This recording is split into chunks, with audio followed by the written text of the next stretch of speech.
Extranjera denuncia gentrificación en Costa Rica y dice que estará colonizada en 10 años, parte 1.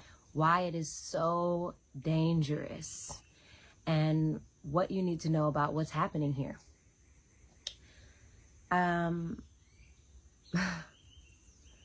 So I want to first talk about the difference between being a colonizer and being an immigrant. So me, myself, and I know we have this term expat, which when I first heard it, I thought that's what I was, an expatriate, which I do resonate with that, being an expatriate, because I once was an American and I now don't really resonate with that. Wow, you can see Mantra's shadow back there. He was climbing on the roof. Anyways, I have migrated to these lands. I have migrated to these lands in search of a better life, and because literally as a Black woman, I have a worse quality of life living in the United States of America than living in a place like Costa Rica that doesn't have the same, can y'all chew? That doesn't have the same story and trauma body around racism that we have in the United States, that literally makes it hard for me, especially as an empath, to exist and to live and to feel safe. So I chose to leave a country where I do not feel safe, where I do not feel protected, where I do not feel like I'm given fair access to clean water and quality food. And I have migrated to a land where I can access those resources. I did not come here to take over Costa Rica or to take anything away from the locals. And in my being here, I give to the community. All right? It's just like, yeah, okay, I'll get into that. So yes, I want to explain that. Now, the difference when colonizers come here, and I want to be clear that colonizers can be any race, even though they're white. They can be anyone, because it's really a spirit that's moving through people. And there are a lot of white people who come to Costa Rica who are not colonizers. So I want to make that very clear. I've met people who have been living here for 30 years, people who came here in the 90s, and they did not come to take over Costa Rica. They came seeking a deeper relationship with nature, and they honor the land, they care for the land, they honor the people, they give back to the community, and they live in harmony with nature. So I want to just make that clear. That's why I'm going to be using the term colonizers. And again, anyone can be a colonizer, although the colonizers that I've witnessed are European and American. But anyways, let's get into it. And American, but still European heritage. So I live in a very rural part of Costa Rica.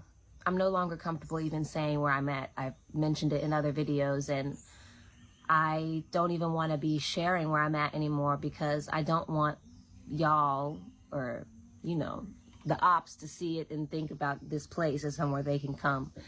The issue is that there are people who don't even live here.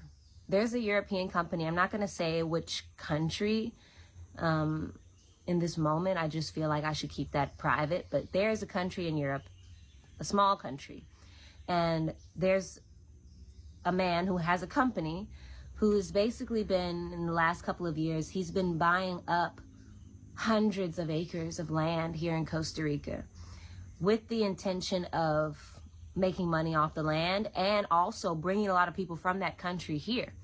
So how it's been happening is, especially during COVID times, the land prices were pretty low because the people needed money. There wasn't tourism, so people were selling a lot of land. They needed the money. I got my land during that time. I bought this land in 2021. And so they peeped that and will buy, for example, there's a plot of land by me, and I know for a fact that, well, it's one large plot that they were selling for like $40,000. And they cut it into 3, and they're selling each piece for $30,000. There's another piece of land a little up the road that was for sale for $20,000. They sold that land to someone back from their country for $70,000 fucking dollars. The problem with this is the people who they're buying the land from have been taking care of this land for 30, 40, 50 years.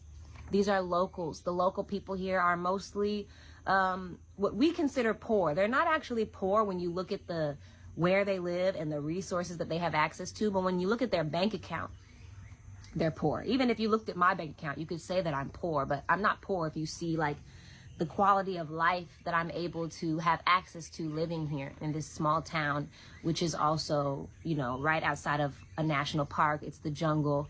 There's so much clean water, clean air. There's minimal pollution because there's a small population.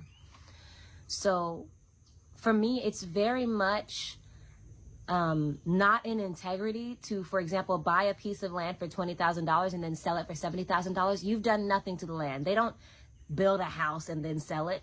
They literally buy it, sell it, buy it, sell it, buy it, sell it in order to create income for themselves. So they're literally making more money off of the land that they don't even know. And again, these are people who don't even live here, or the person who owns this company doesn't even live here, doesn't even like it here, just sees the value here, sees the richness in the land, and is like, oh, I'm gonna take advantage of that. It's literally like seeing a beautiful woman, and instead of wanting to honor her and support her and love her, you want to exploit her and use her and make money off of her. That's exactly how they're treating the land. And it's also disrespectful, I think, to the people who they're buying the land from, because they think this, you know, not even young, these are, a lot of them are elders, but like these Costa Rican people, some of them are so naive because they just want the money. They're like, ultimately, yeah, go ahead, buy that. I need the $30,000. They don't realize that now that person made $50,000 and you only made 30, and you have been caring for the land, planting things on the land, being a steward of this land for 40 years. Since before some of these people who are buying it were even born. So that's out of integrity. That's not okay with me. And on top of that, what they're doing is they're buying large masses of land. In fact, where my property is, on this side of my property and on this side, now that this company has bought all the land next to me, all of it. So I've got, and on one side there was one lot, they split it into 3. So I'm going to have 3 different neighbors. Literally, I can see the house that they're building right now. Like, it's literally right outside my window. And the issue with this too is, again, they're not like, when you study permaculture teaches us that you're meant to spend at least a year with the land before even breaking ground.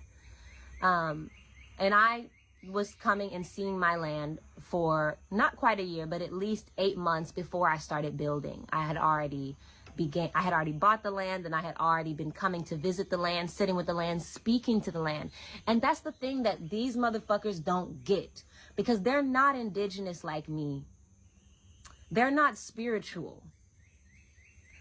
I'm sure they have the capacity to be, but they're not connected to their heart, they're not connected to nature, because I hear the land, I hear the trees. I sit and I speak to the land. I did rituals, ceremonies here before I ever even broke ground. I told the land what I came here to do, how I would be of service. I asked the land how I could be of service to the land. And I know these people are not doing that, because before they even live here, these people from Europe, they're just learning about it through marketing. So that's the other thing. They're marketing this like crazy in their home country. They literally had a famous actor come and do commercials.